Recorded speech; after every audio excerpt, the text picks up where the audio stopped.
got an entire card. We've got 2 fights short of an entire card, and we're like a month and a bit away from it. Hey, who would have thought, Great, yeah. that time would come, moving fast. That's like, we spoke about that, but a lot of people keep hitting me up. They're like, about how long it takes to get the cards finalized. And I was saying to someone yesterday, but like, I guess, like we also don't know the holdups as well. I guess people are like struggling to sign, or they don't sign, or they take their time. Like fighters can be. Well, they say they're interested and they don't want to. Can be difficult, I guess. Yeah. But anyways, bro. Welcome to the show, ladies and gentlemen. Change of scenery. We're at 4 Elements CrossFit in Linksfield. We actually were supposed to be meeting some Durban guests here today who have since encountered a couple of problems. But anyway, the show goes on. Hopefully they will be on. Yeah. Hopefully we'll get that sorted before they head back to Durban. Basically just wanted to speak to some of the guys from Team South Africa that's busy participating in the IMF African Open. Today was the first day, and what seemed like another tough day at the office for the South African MMA team, the amateur MMA team, man. Yeah, it didn't look great. From the feedback I got from the actual event, it seems like wrestling was a key factor that Team South Africa lacked. So yeah, I think 4-12 for the day, 4 wins, 12 losses. 1 walkover, so Gift didn't do something with the medicals, and then one of those wins was also a DQ, so it seems like quite a tough day in the office. The nice thing is we were meant to have the fucking national coach here, but that would have been a great conversation. Yeah, I suppose, but this has been like a bit of a theme for the South African MMA amateur team as it is. Like we seem to be a little bit behind, and there's a lot of factors. I don't want to sit and slate the MMA team. They're representing their country. They're not getting paid for it. They don't have much support. You have to fight in Brakpan. Nobody's coming to see you. It's tough. It's a tough gig. My bigger concern with that is like if you go through those results, there's a lot of like Bahrain, who obviously have a big showing at these sort of events, and they're backed financially, and they're a more solid outfit. You know what I mean? And some of these guys are taking it a little bit more serious than I think we are. It's not by choice. It's guys at the top holding back resources, and do we have the right guys at the top running the show, and these kind of things. These are the things we wanted to get into. But I mean, I think you hit the nail on the head. This is in no way a criticism of the fighters. This is 100% a criticism of Masa. I just think, a lot of these guys haven't even really trained together. How do you call it Team South Africa when they barely know each other? There's obviously a clear divide based on provinces. The Gauteng guys with the Gauteng guys, the KZN guys with the KZN guys. You can't build a team overnight, and you can't build a team off like one practice session. One day in the practice room. It's I'm fortunate enough being able to play sports at a national and international level for 2 other sports, and being exposed to sports that get resources. And I remember those, like when it was Team South Africa, you'd spend months training together if it was a team event. It wasn't like one training session. And once again, this isn't actually even a criticism on the coaches at all. It's a criticism on there needs to be resources made available for these guys to do these things properly. Fighters are paying for their own shirts, let alone getting resources to fly out to training sessions and so forth. So, I don't know. It's sad, It's as a South African, you want to see South Africans do well, but I just think they kind of they've been fed to the wolves because they just haven't got the resources to prepare properly. Yeah, man, and this is the thing. I think a lot of people, like, if people listening to this don't know what this tournament is that we're talking about, it's an IMF sanctioned event which they happen all over the world. And IMF is like the organization trying to get MMA to the Olympics. Yeah. They're trying to set standards to get to the Olympics. So it's a big deal. It's a big deal for MMA nations, for amateur fighters. Like if you're an amateur world champion, that's got status for you when you turn pro. You know what I mean? And I think the last amateur champion, world champion that we had was Rudy Roots. I might be mistaken, but I mean, Rudy was 10-0. I think by the time he won, he went to Vegas, won the world championship, and came back, trotted around a bit, and then turned pro. You know what I mean? So he had this like long line behind him. Yeah, Mandolino as well. You know, so it's a very prestigious event, and it's quite sad to not have the showing that we know we can put there. You know, I think they've got a great bunch of coaches there. William Oberholzer, Clint from Durban, who's there, who's got a great striking, and they've balanced it out. You know what I mean? I don't know who else is making up wrestling coaches and MMA specific. But his name is Andres. He went to the Olympics for wrestling. Okay. He's the wrestling coach. But once again, you know, like MMA wrestling and freestyle wrestling or Greco-Roman, very different. Very different. Very different. And then again, like, how is that team being selected? Do we have the right representation? Are the right people there? I don't know. I suppose these are the questions that we want to try and get answered and what's really going on. But yeah, so it's been a tough day for Team South Africa. By the time we're recording this, hopefully it gets a bit better and we can pick up a few medals, especially in our home state of Brakpan. Yeah. Why does every event have to be in Brakpan? Yeah. It's not central to anything. Hey, Massa, look at me now. I'm the captain of this ship. Fuck Brakpan. Yeah, 100%. I'd love to go watch it, but it's like you have to take hours out of your day. Yeah, you got to take a week's leave, bro. Yeah. It's just passports need to be in check. and then they'll be like, oh, but nobody came to support. I'm like, because you're in fucking Brakpan. Yeah. You know what I'm saying? Like, let's get a little bit more localized. You know what I'm saying? Okay, cool. People travel for the EFC to Brakpan, but it's an event. You know what I'm saying? Yeah. And it's a whole weekend. You want people to come for a whole weekend. You know what I'm saying? Like, do you think if the Arnold Classic went to fucking Brakpan, there'd be 50,000 people there? I shit myself going once to Brakpan. No offense, Brakpan. But yeah, it's like it makes no sense. I mean, I don't know why they do it there, but it's so irritating. Yeah, look, there's got to be options. I mean, if you like my theory is also if you're having this worldwide international event and you want to fill it up, why not put it in fucking 4 elements in Linksfield? You know what I'm saying? Why not you can fit it in EFC PR. It's got grandstand seating. Surely something could have been arranged. A hexagon, like a sanctioned hexagon, more than enough space, change rooms. Yeah, it's a strange one. It's a strange one. Maybe it's got something to do with that the person who runs the one show doesn't get along with the person that runs the other show. So you're just fucking everyone else over. Is there someone you want to say? Sure. I'm just waiting. You know what's going to be interesting? When those RMAF gradings come out for those belts, and I'm waiting to see who gets what, because I can fucking guarantee you one thing. I know there's 1 or 2 individuals that are going to get certain gradings that are going to be very questionable. I think if you're getting belts in MMA, we have to see it. Yeah, it needs to be tested. 100%. It has to be. We have to like set a grade or like set a mark. Okay, like look, you've got to go 3 rounds with this guy, and then we'll check where your belt is. Yeah, 100%. I think that's a cool idea. I think that's a great idea. If you can go 3 rounds with Don Madge, we can give you a blue belt in MMA. Yeah, 100%. If you can go 5 rounds, we'll give you a purple belt. Well, I'm waiting. If you don't get knocked out, we're going to give you a brown. I'm waiting to see those gradings. I bet you there's going to be guys with lower gradings that would absolutely murder guys with higher gradings on that list. And it's going to not come down to like technical ability. It's going to come down to position. And this is me being cynical. I'm not normally cynical, but I can almost guarantee it. When those gradings are released, we're going to have a show just talking about those fucking gradings. TIA, boy. Yeah, I see. The African way. And it's not even the African way. It's coming from fucking RMAF. I don't like these MMA gradings, I'll be honest with you. If you couldn't tell before. Anyway. Talking about show conflicts and stuff like that. See, looks like Fight Star's on their way back. Yeah. I don't know what happened to them, but they're back, which is a good thing. That's a positive thing. You know what I mean? Like they are the gold standard when it comes to MMA promotions, amateur promotions. That being said, I did see Alpha MMA, which was EWC, same people, sort of.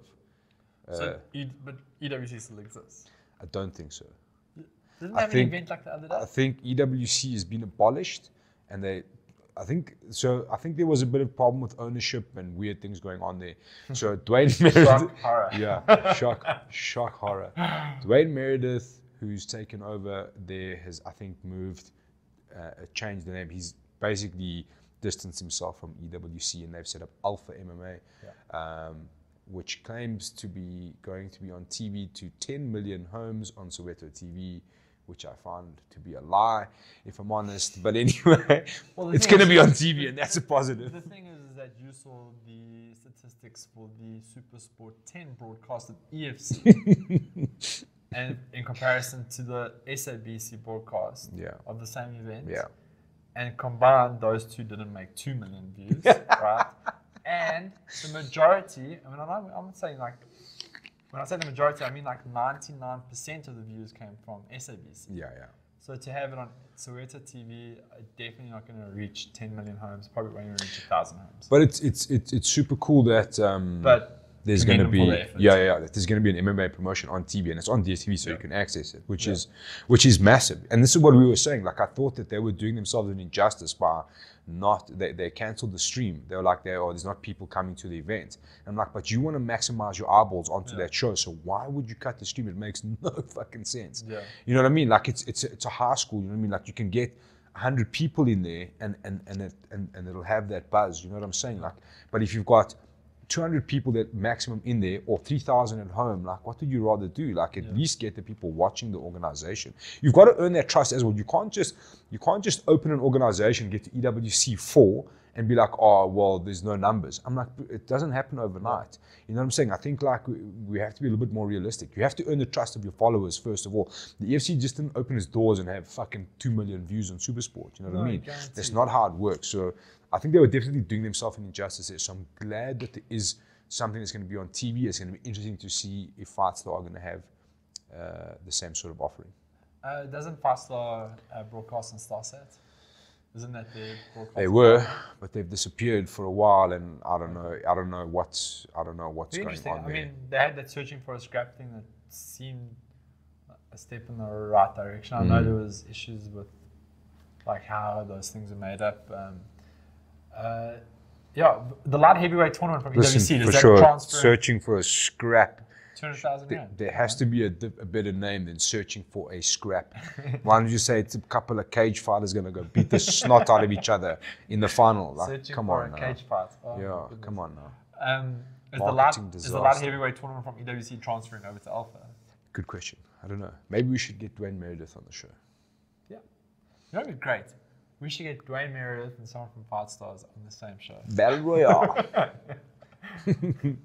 Yeah, but it's a good showing for amateur MMA.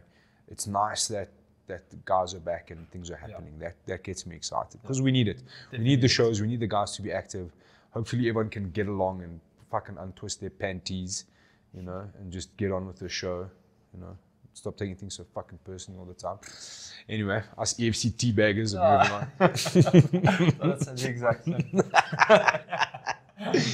Yeah, fuck. It's been a. You see, Alan and myself had a couple of run-ins. Yeah, some interesting ones. Fuck, but did you see you're talking about Sage Northcutt's face? Oh my god. They beat the brakes off of that fella. 29 seconds, one shot, 8 facial fractures, 9-hour surgery. And you know, like when people that don't know Cosmo Alexandre, right? So Cosmo's got like a deep history in kickboxing. Yeah. And then what people forget is that he was like 7-1, with most of the fights being in Bellator. Mostly, I mean, 7-1. He only had one loss. He's also got that fucking the biggest highlight reel KO you'll ever see in your life. Fuck, that was mental. It's that. It's like an inside leg kick, and it collapses and then takes the knee on the way down. Oh Yeah. Oh my goodness. That's insanity. Cosmo Alexandre. I mean, you know, a lot of people don't. They see the UFC and they don't believe talent exists outside the UFC. Yeah. But there's actually so many savages from all walks of life. I mean, Cosmo, who kind of like stepped away from MMA, came back with a super fight technically, and then just showed people that get that there's money, guys, boy. Yeah, there's guys all over the world. I mean, the UFC vets that have gone over to one haven't had a great showing. Demetrius Johnson almost lost Yeah. in his debut. Yeah. Eddie Alvarez did lose in his Yeah. debut. Sage Northcutt did lose in his debut. That's true. It's not easy, really. Like One FC's got some savages. I mean, did you see that featherweight Grand Prix that did for kickboxing? Yeah.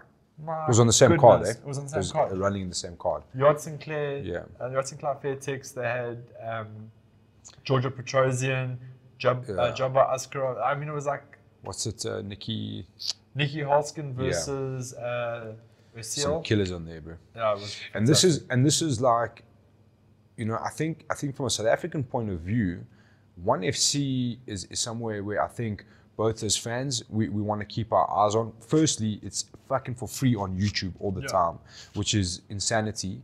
There's no issues with the broadcasting. And the part that's on YouTube the part that's not on YouTube is free on the app. On the app, yeah.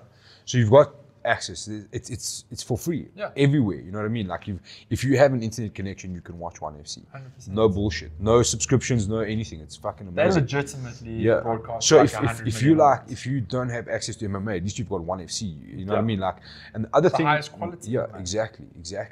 And I mean, like, I think One FC status now, especially after an event like this, okay, we feel bad for Sage Northcutt losing half of his fucking face. But you know what I mean? Like, it brings so much like notoriety in the sense that the UFC is not the be-all and end-all of MMA. There is other options out there, you know what I'm saying? And there are other guys that aren't in the UFC that are world-class, you know what I mean? And I think these sort of fights, like with Eddie Alvarez losing and Sage Northcutt losing, you've got almost this higher notoriety for One FC. And if I'm a South African young fighter, I'm starting to look at the One FC. And I'm starting to think, okay, if I've got a good agent, I'm like, listen, let's try and work this One FC angle. Logistically, it makes more sense. Singapore is way easier than fucking Las Vegas. You know what I'm saying? Dealing with China from here is a little bit easier. So I think from a South African point of view, I think that's a good place to look at. Let's geographically, I think it makes a little bit of sense. So I'm really hoping, man, that South African fighters will also turn their attention a little bit to One FC. Hopefully we'll start to, I mean, Gunther went over there. Unfortunately, it wasn't a great showing from him. Shard's also been on a One FC card. And Fuyusila Colossa was on a One FC card, or a couple of One FC cards. I think he fought for the lightweight title. But barring that, I mean, they were both Asia-based, but I think if someone can make inroads into the One FC, like as a manager can start making inroads into One FC and start filtering fighters into there, it'd be phenomenal. I mean, they definitely look after their fighters. I remember Ben Askren won the title and then he was given a Lamborghini. I don't know if you ever saw that. It was like, money doesn't seem to be too much of an option, too much of an issue there. I think they're run by Chatru's a billionaire, isn't he? Chatru Sitchatong. So it's run by a super businessman, like the UFC. But it's Asian. It's Asian wealth. Asian money, boy. Got that Huawei money, dude. I really like what's happening at One FC, and it's like it seems to be going from strength to strength, and hopefully that becomes a nice new option for some South Africans. I think it would be a good place to look at. You know what I mean? America is a struggle, man. It's the reality. The international market is a big struggle for us. This is what Richie was talking about, how hard it is. He was kind of suggesting that perhaps in the future his fighters are going to go to American-based camps and fly him in like on a consultant kind of basis, which was it's pretty crazy to hear, man. But that's the reality. You know what I'm saying? That's the reality. So if we can break down that door, like you say, to One FC, I think that would be a nice option. You just need like one person to be successful, you know? You need like one or two people to be successful, and that camp kind of gets in there, and then more people get fed into it, and they realize that South Africa does breed a certain quality fighter, and you start pulling guys across, you know. But I think until we have some success there from guys that aren't based in Asia, so I mean, like Fuyusila did well, but he was based in Asia, you know, so it was easy. He was being fed from those camps. But I mean, you'd think like someone like Shana, who's based in Bali, that she would be someone that they would look to get onto those type of cards. But she probably needs to like improve her record. But she's coming here. She signed for September. She just actually, I think she just, I saw last weekend at the Arnold, I think she just left to go back now. You know who she's fighting?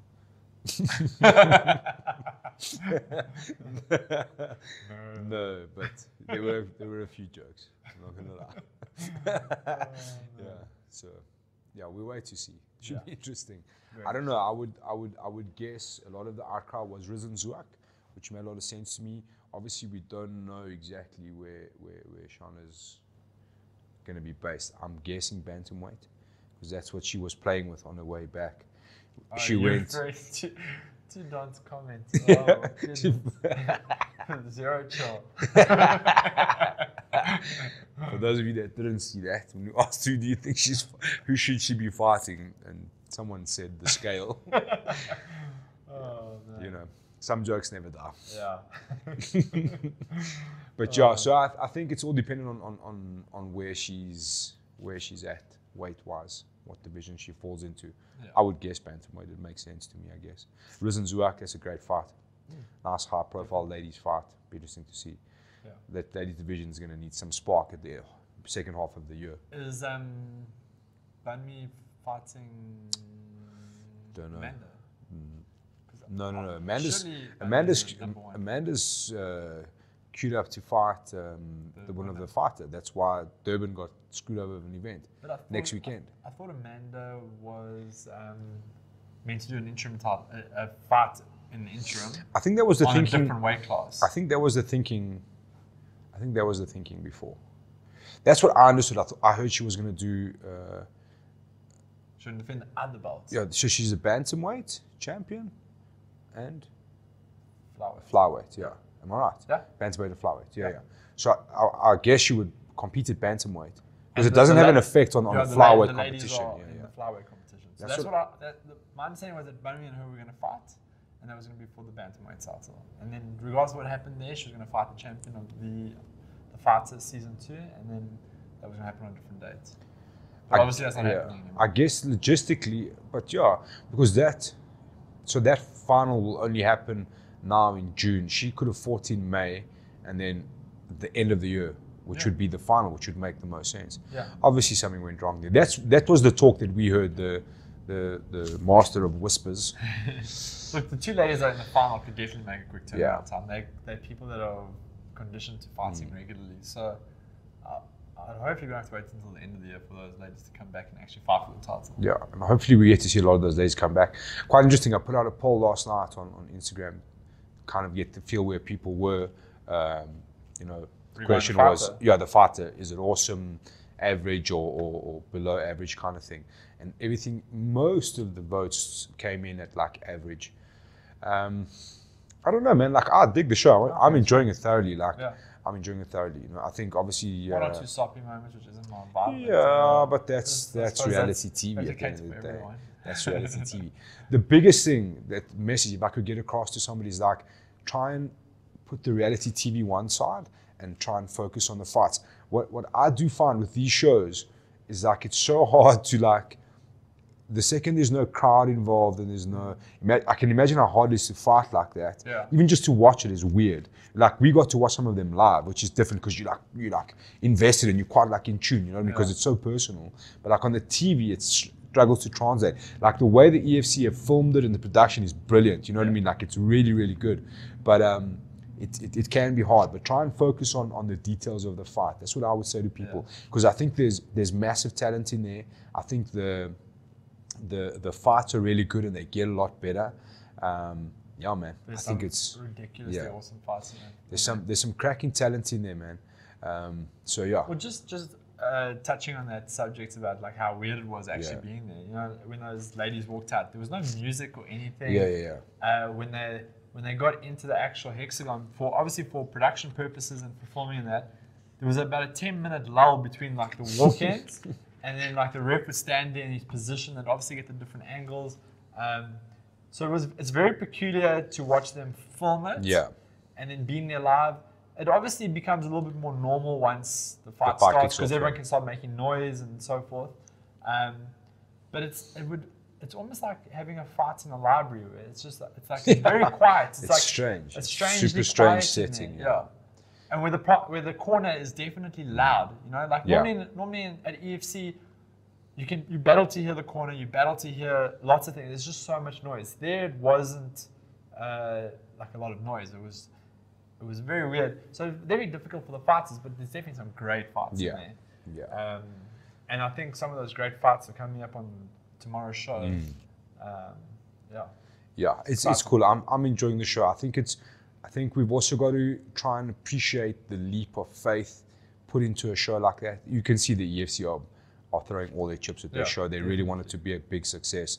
And they're really going for it. And the hype is justified for me. I think it's a cool show, man. And I really think it's such a cool thing to do. You know what I mean? Like, it's to take that chance on obviously, like I've said before, I would imagine it costs a few rands to make a reality TV show, especially of that sort, especially having people all over the world. You know what I mean? So it's like, you know, you have to appreciate that. But I would just, the only thing, like, for me, from the fighter one, if I'm observing, trying to see, okay, what fucking mistakes did we make? Besides Max Merton, who was on way too much juice. Obviously, they weren't testing in TF1. No. Says weren't involved in TF1 production. Maybe that's why guys are still popping now, because they use the same gauge. Was Max Merton team Penner?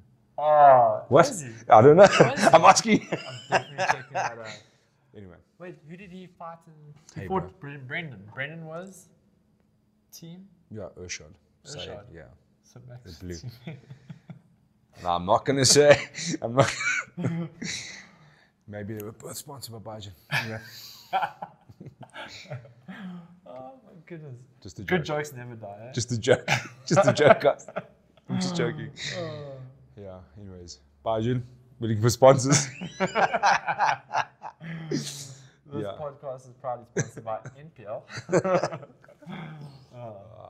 had to go there. Yeah. Anyway, so like, I think the whole premise of the way the show was designed, I mean, Ben and Lesar still has fought for a belt. Yeah.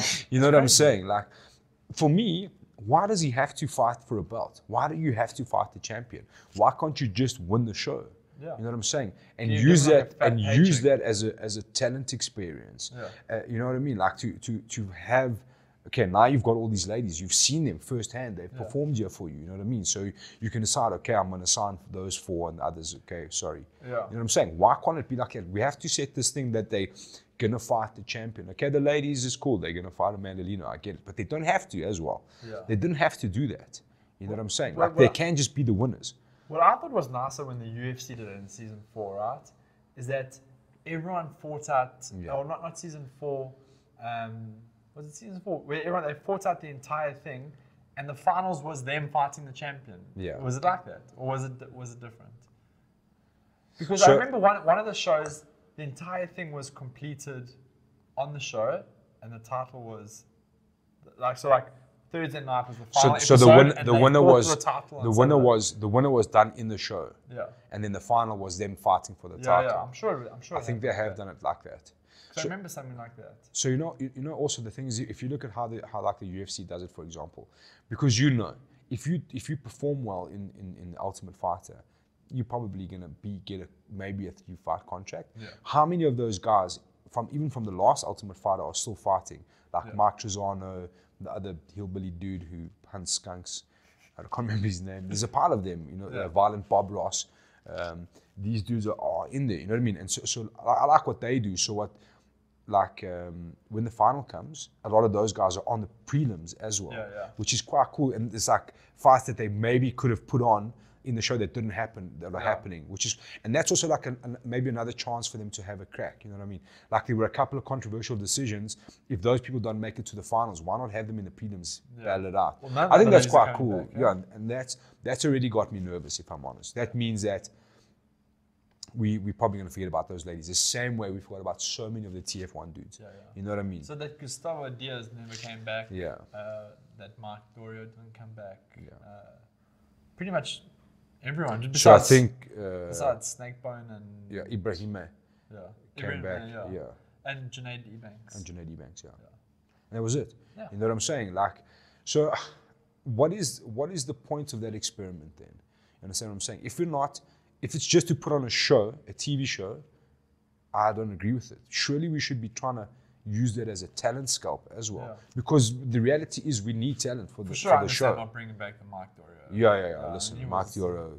No offense, bro, but undefeated, but I don't know, like who they were fighting in Yeah. Middle America. And then I think he went on to like lose 3 in a row after the show. Yeah. So, you know what I mean? Like, and I get it. And I get like the logistics from America is not easy, especially for a guy who's you're not so sure about. I get it. But why are we making these shows if we're not going to use the talent? Yeah. And you just, you know, and I feel bad for them because they're going to sit around waiting to see what happens as well, which is quite harsh. The good thing for a lot of those European-based ladies is that Bellator Europe section is steamrolling quite nicely, so there is a good option for them, and they are going to get that exposure from the EFC. They're definitely feeding off some of the EFC talent pool. Yeah. I mean, you've seen Gavin Hughes and Kelp Eleanor go over. Yannick Bahati. They snapped up Francis Mlambo from Brave as well. Tony Mustard. Yeah, I mean, it's just... Well, Tony's looks like a journeyman at the moment. Yeah. He just wants to fight everywhere. Well, you saw one of the ladies from TF2 really had a fight. Yeah, Connie. Yeah. In a singlet. Respect. Yeah. Respect it. Singlet. Oh, Respect it to that. Obviously made her intentions very clear. Yeah. Although she used jiu-jitsu to win. Yeah, you know. That was quite funny. Like we were quite. When she fought the American girl, has that happened on the show yet? No, it hasn't.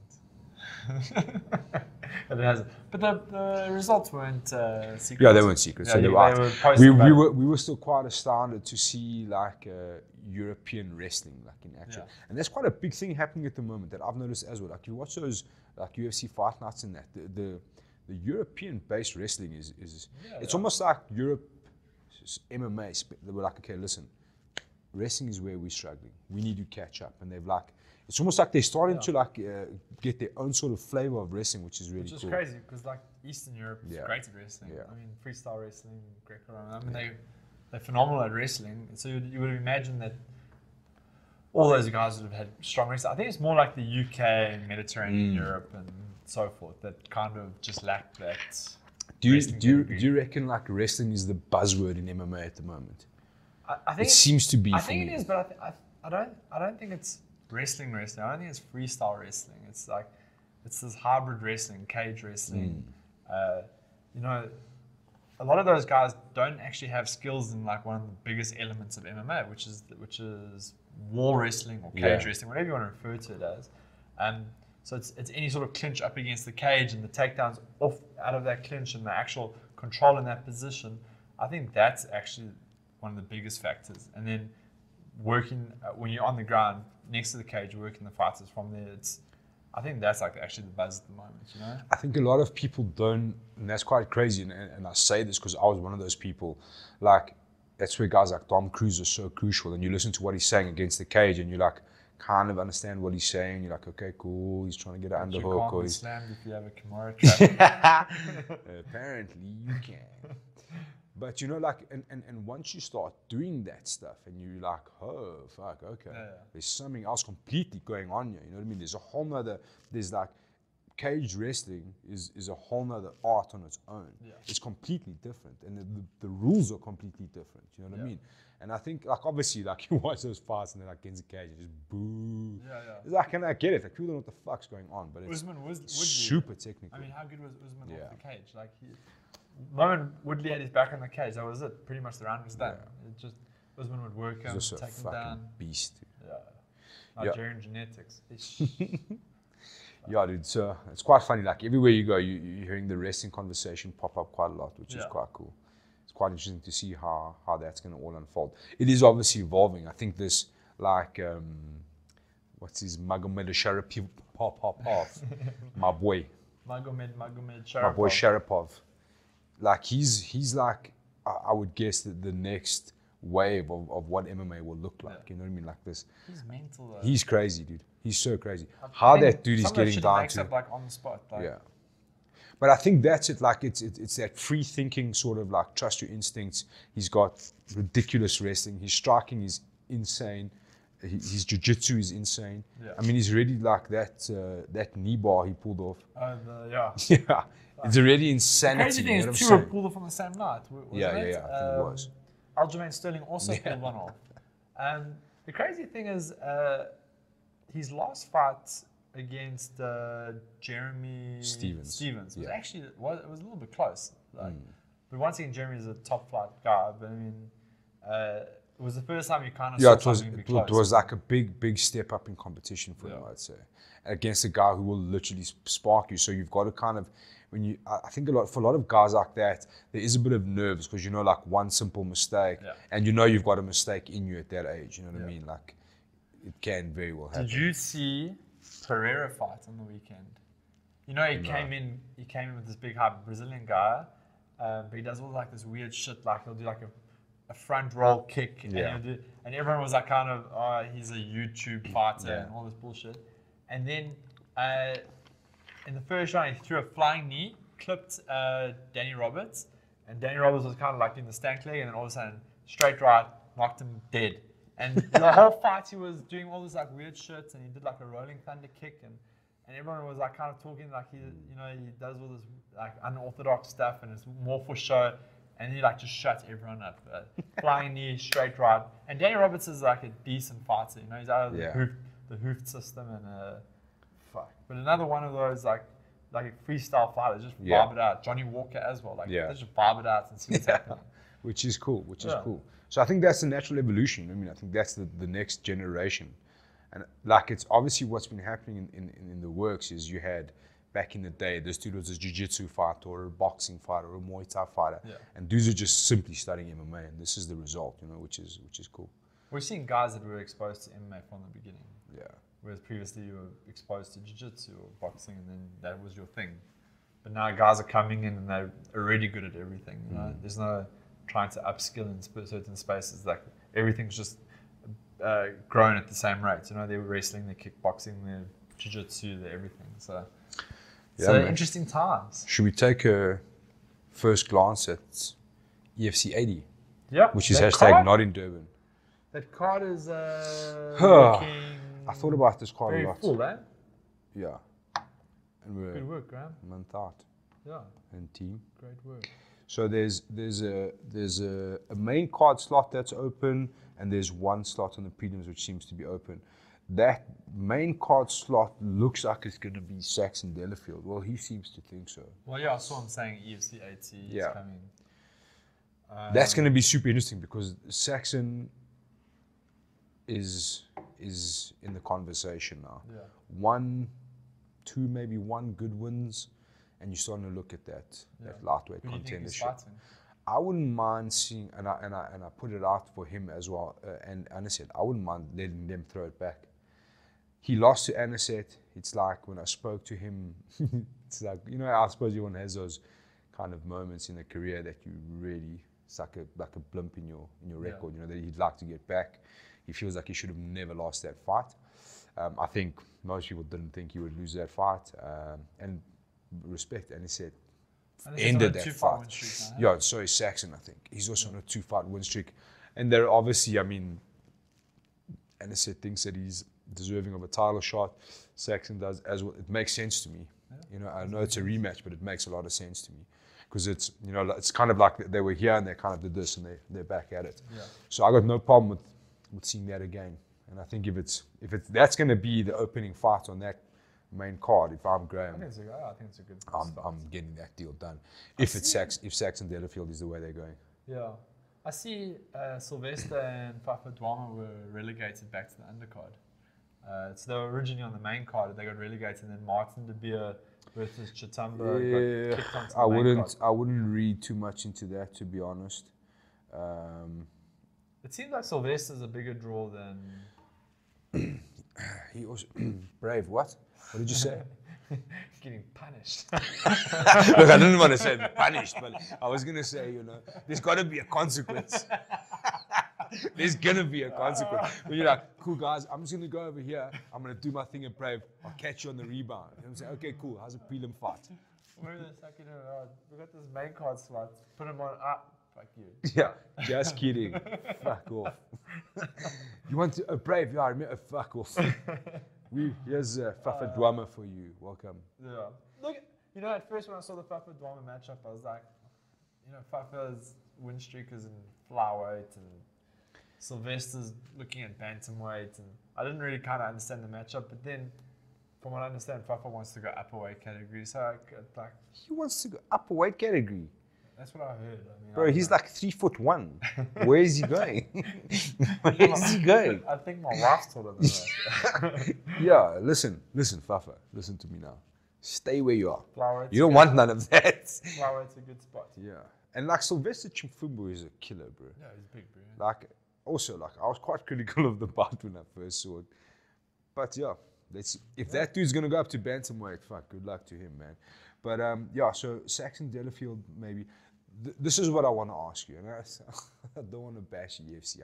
That's not what I'm doing. This card is being billed as the biggest event of the year. Do you find that card worthy of the biggest event of the year? So far?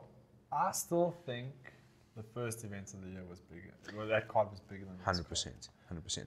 So, are you saying because it's Soldierboy that it's this massive event, or is the card in its entirety making it a massive event? Because if build up, the marketing to build up. Sure. I think that if you lump the fact that there's this whole show that finales on this card, and that you're finally getting the winner of TF1, which had that whole build up of marketing. He's finally getting the actual prize he won, which was the title fight. So I think if you look at it, if you look at it from the amount of money spent in marketing, it's probably the biggest card that they've ever marketed. But if you look at like the actual quality of the card, I would say that the Martin van Staden and Joe Cummings card at the beginning of the year was a better card. Yeah, overall. 100%. But some of that's a bit out of EFC's control. You know, they can suggest matchups, and certain fighters won't be available to make those matchups. But then some of it's also in there. I would have had way more of the TF girls on the card, especially in the prelims. So what I want to say to you is how I analyze a fight card. If you want to say, okay, is this fight card, is it okay? Is it good? Is it great? The first thing I look at is the prelims, because I want to see, okay, so Rayo Sanchez, who he made his debut in Cape Town, all the buzz, got a massive knockout. Guy, he looks the part, you know what I mean? He's a prospect for the future, a marketing prospect and an MMA prospect. I think he's going about all his stuff really well. I'm following him online. What he's doing is good. He understands the game. He knows what he needs to do.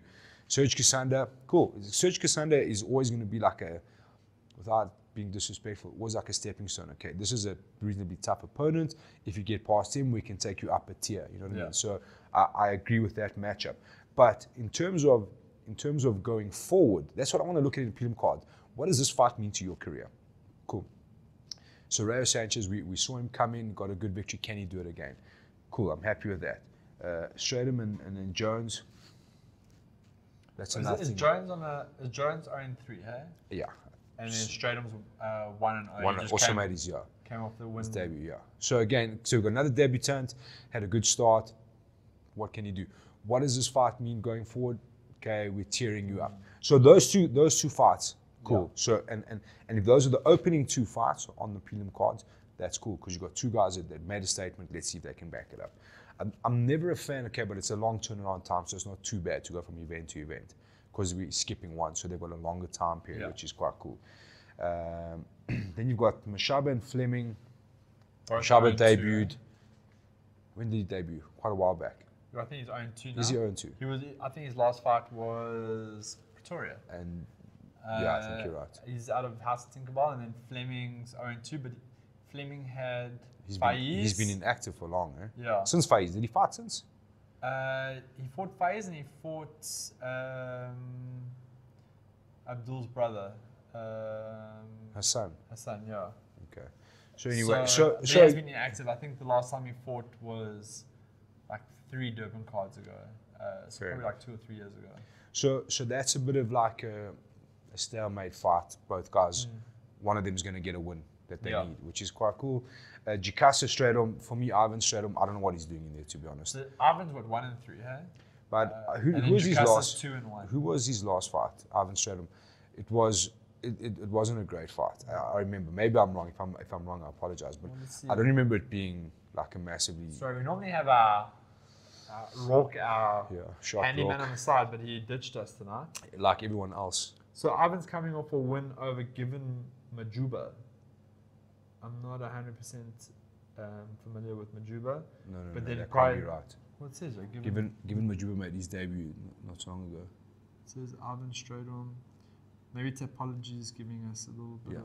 Anyways, I remember him. Let me not say it was the worst fight, but he was like. Well, he lost it for Mueller. He got a no contest against Smith because Smith popped for steroids. Then he lost to Mostert. Then lost to Tabani and DeBella. Maybe Tabani and DeBella is a fight I'm thinking of. And then it says he beat Given Majuba at EFC 79.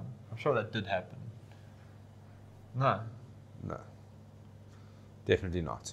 Because it says That Majuba was- made his debut against him. No. Yeah, that's the other Stratum. This one on the prelims. I think Tommy or something like that. his Oh, name is. yes. So you're they've got a 100% mistake. correct. Ivan Stratum's the heavyweight. Given Majuba, yeah, that's Oh, the okay. difference. Oh, yes, So you're 100% yeah, correct. so Ivan Stratum, I remember So he him. 0-3 then? 0-3 Yeah. and 1. So Ivan Stratum looked like, with all due respect to Ivan Stratum, someone who had literally come from the bar to the cage. His gas tank wasn't there. Like he wasn't. I'm sure it was Tabani. He wasn't in that fight. You know what I'm saying? And he didn't look like he should have Maybe been. they should in do the Techno Viking versus Alvin Stradom. That would be a great fight. That would be a great fight. You know, but then again, Jikasa, I like him. He's exciting. You know what I mean? Look, he could be a light heavyweight quite easily. All he has to do is have 14 less knickknacks on a Friday, and he's gonna fucking make light heavyweight. He's like 102 kilos. I saw him. Him and Tabani Ndebela. Tabani, listen to me. I know you listen to the show sometimes, and I know we're gonna get you on here, but you need to get to light heavyweight, bro. Surely. Yes. You know what I'm saying? Like, okay, look, the guy's a full-time doctor. Tabani is massive. Bro, Yeah. eh? But he's I think 103. excellent, He's man. 103 kilos, bro. He walks around 103 kilos. No, that's- You can make that weight. So can Jikasa. There's not many people that you see standing next to Clint Walters and you think, wow, Yeah. Clint, you're a little bit small Yeah. in comparison to Fair him. enough. But when Tabani's standing next to her, I saw EFC post a thing with Jukasa, and he was doing like this little thing with the smaller guy. I felt so bad for the smaller guy. It looked like he got absolutely panelled. He's super exciting, man. I really dig him. He brings that extra flair, you know what I mean? And I think he's a Didn't great sound on the fighter. whole column, Yeah, well, let's Okay, moving along. let that be. Then we spoke about Chipfumbu and Dwama, and then what got announced today, Devin Cronje and Guy Mungambi. I'm not mad at that fight. I like Guy. I think he's underrated. I think he's a dude who just never stops coming forward. Is he still at CIT Good or has hands. he moved somewhere else? No idea. I haven't seen him around there, so I maybe. haven't seen him in CIT stuff, so I assume. Sure, yeah. I like his style though. He's got that go forward, you know, never back down kind of style, which is really, really cool. And he pressures guys and he gives guys a hard The time. last time I saw a guy fight did he fight Lutanda Biko? Possibly. I think he did fight Lutanda. I think Possibly. that was the last fight I saw of him. No, maybe he didn't fight Lutanda. I see he beat Wade Cuspe, he beat TC Kusu, lost to Sylvester Chipumbu and Danshil Mudley. So yeah, I'm definitely not upset with that fight though. Yeah. That's a nice fight to have. And then did we speak about the main card already? No, we didn't. Okay. We didn't. Well, they've got Martin De Beer on that main card. Let's just talk about Chitamba. He's got a pretty decent record, I think. 3-1. When I say decent, you know, he's positive. His records. You have to think about what you wanted to say there for Yeah. a second. But he got some decent. I mean, Yeah. he beat Wade Cuspe, who Yeah. just had a big win. He beat Takunda Garumbo, who obviously came with high. Yeah. He won his debut, and then obviously Chitamba ended that. And then he beat Orlando Machaba in Pretoria earlier this year. Only loss has been to Fafa Dwama. But yeah, I mean, that's actually quite a nice fight. And Yeah, it is a nice fight. Martin's a great As he fighter came to out. watch. Yeah, I like that fight. Back to my comments about this not being as good as the Pretoria card. I think the Pretoria card had more like star power. Like Yeah. while this card can be very entertaining, I think it's going to be a very entertaining card. I don't think it has had as much star power as the Times Square card. First event, yeah. Unless you putting all the weight on Gareth's shoulders being the biggest draw. I think that's what it is. I think the return of Soldierboy is obviously a massive look. And to be honest with you, like from the moment it was announced, like just from my feedback online, people were very excited. Yeah. I mean, like people love him. They want to see him compete He's for probably whatever the best reason. guard marketing in the sport. Yeah. And he's got a deep history in the EFC. I mean, he was literally the first fighter in Yeah. the EFC ever. Yeah. So it's exciting to have him back. But my comment was more about there was a wealth of stars on that. So yeah, so what I'm saying is that I think that's what it's based on. Yeah. Like he's like in the EFC's eyes and a lot of the fans' eyes, he is the biggest name that they could put on. Yeah. That's the way they see it. You know what I'm saying? So cool. And obviously, and if you haven't picked this up yet, they're obviously trying to work out, hoping that things go the right way and Soldierboy Drickus rematch happens. Yeah. Look, I'm not saying that's what they're doing. I'm just saying that's what I've picked up.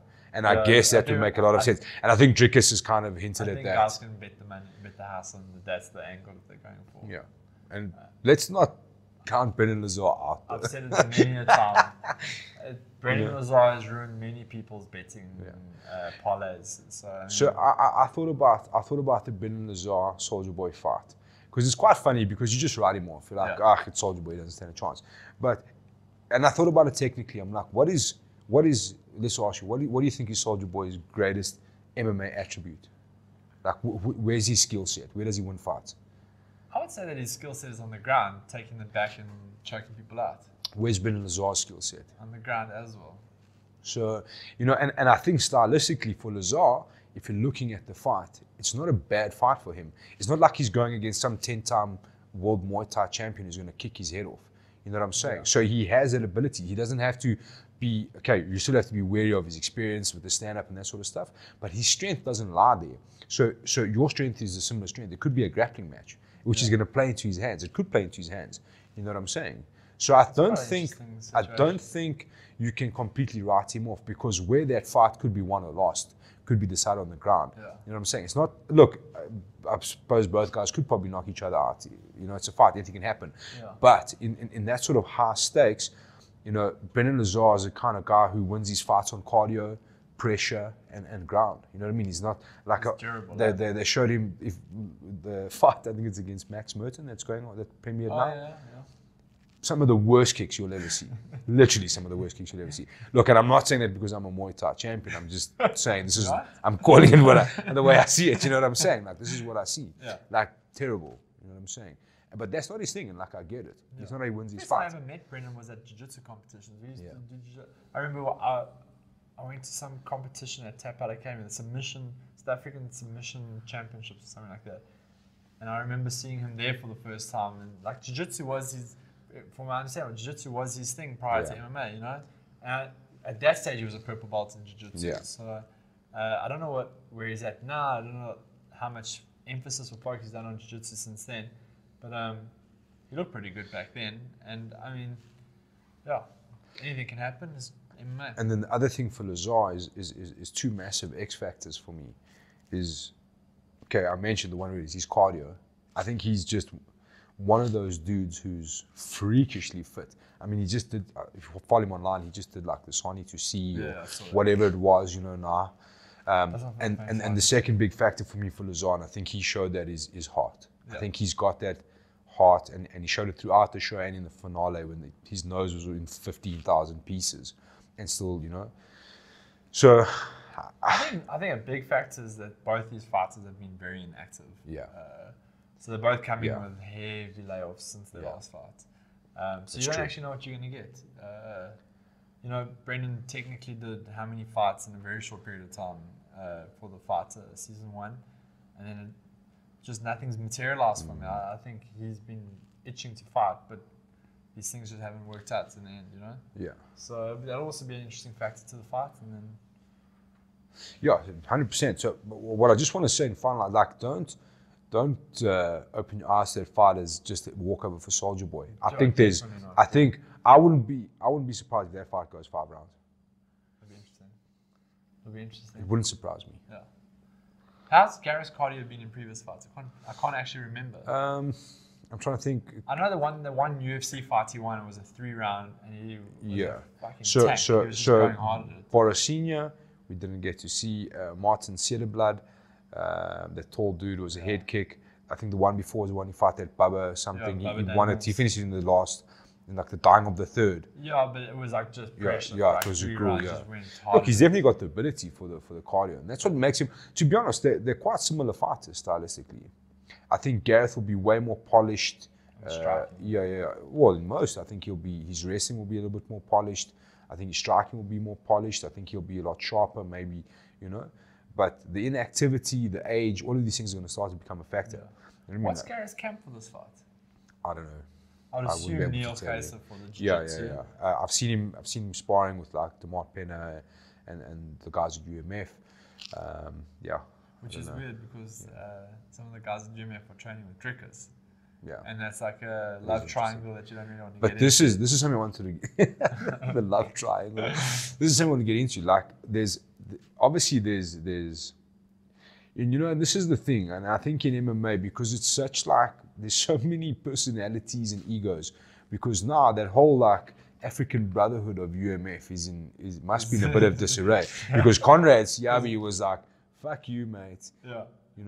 At the press conference. So now him and Temba have got problems. Yeah. You know what I mean? And now you're training with people that are training with your next opponent. So it's like all like, look, and I don't mind it. I mean, if like, I don't mind it. You know what I mean? Like, if I don't see why you shouldn't be getting rounds in with other camps and stuff. I mean, if the dude's training with Drickers, like, so be it. You know what I mean? Like, I don't know. It is a weird situation, though. But there's obviously Siabi's the though, cat amongst the pigeons, I'm guessing. Yeah, 100%. I don't know. I don't know much about where they're based. Yeah, I think they moved recently. Yeah, I saw. Yeah, won't get to go down that road. It's fine. Okay, moving along. Yeah. Yeah, but I think it's a good fight, man. I think it's a cool card, and I think it's going to be a good event. Yeah. Because the UFC are going to go hard at it. Yeah. They're going to go hard at it. We've and we're got going to some get to extra it. time to plan for this one. Yeah. It's I'm excited for it. I just wish Durban was still happening at some stage. Myself. Anyway, we'll have a good holiday. And to be honest, I'm hoping that Saxon Delafield Kanyeba rematch happens. Yeah. I'd really like and to on see the that undercard, fight. who do you want to see on the undercard? I don't know, man. I don't know. You think they would maybe need another ladies' fight on that card somewhere? I would have liked to have seen maybe like the other two semi-finalists. Yeah. For That would've been TF2. I'm just trying to get in my head. Oh, okay, I remember who the other two semi-finalists were. Or anyone really. Yeah. Maybe you could have given Jacqueline Tracia in the prelims undercard fight. Could have found her an opponent. There's options. Yeah.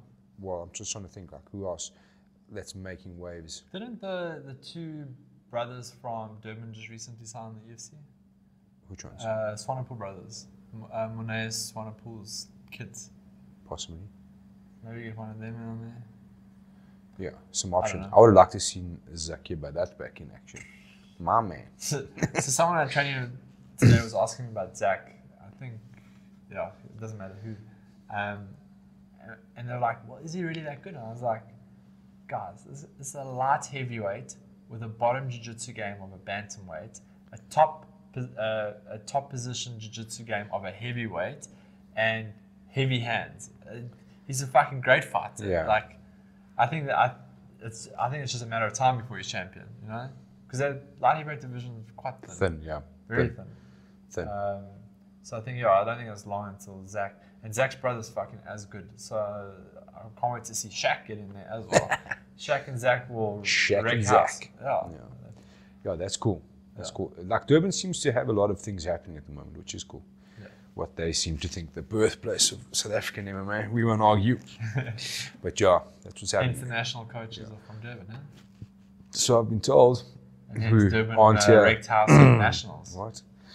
Yeah, I think it's a cool card, man. Obviously we'll once it's done we'll have a good look at it the week before, but I think it's a nice card. It's kind of a lot better than the last card, I would say. There'll be 100% there'll be a change to that card of some sorts. It's just got that feel about it, eh? We've got a month to go. Something's gonna happen.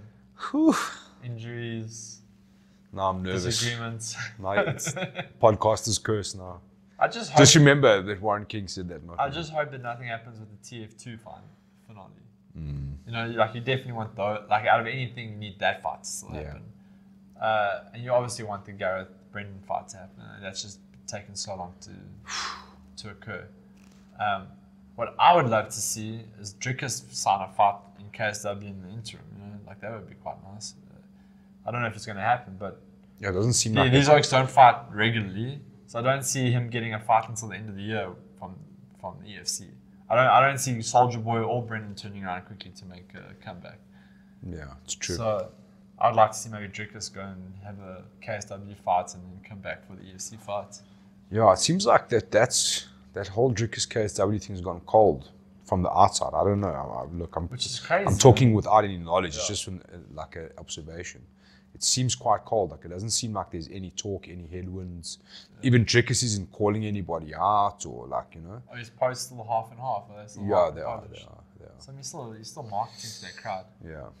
So yeah, it is there, but like there's not even like rumors. There's not even talk. You know. What I really want to hear is some action with Don as well. Yeah. Hopefully Don has a fight. I see he's changed management, so hopefully that brings fight news. Hopefully that brings fight news. There's a couple of guys. I guess we wait to see what the next half of the year. You see, this is what I was saying as well. Like I would like if I was the EFC. I would like, and then like again, I said it the last time, they probably will announce it at the next event, the main event. I think they should have like that main event sewn up for the next one. Yeah. You know what I mean? Like, and at least you know, okay, this is what's coming. Yeah. Even if it's just the main event. So when's that's a July card, eh? Or is it a August card? July. It's a July card, I think. Let me find the schedule. Is that a Cape Town card? I can't actually remember. Let me just try to find that.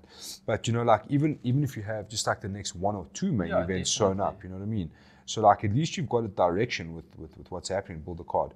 So you're right. 10th of August, which is Times Square. Yeah. And then September, Sun City. Hopefully that's gonna have a big draw on the main card. Yeah. Who? Ideally you would have wanted Dricus on a Times Square card. So that's right, that's once again, that's what I'm saying. It's like Dricus isn't fighting in the UFC until December. I can guarantee you that. I mean, you want Dricus in Pretoria. Yeah. Dricus has never fought in Pretoria. Like you want Dricus in Pretoria, you want Dricus fighting for the title at Times Square. That's the final card of the year. Middleweight belt, yeah. That makes the most sense. So now, like Dricus is going to be on the shelf for over a year. At this stage of his career, he needs to get active. You know. Yeah. So, yeah.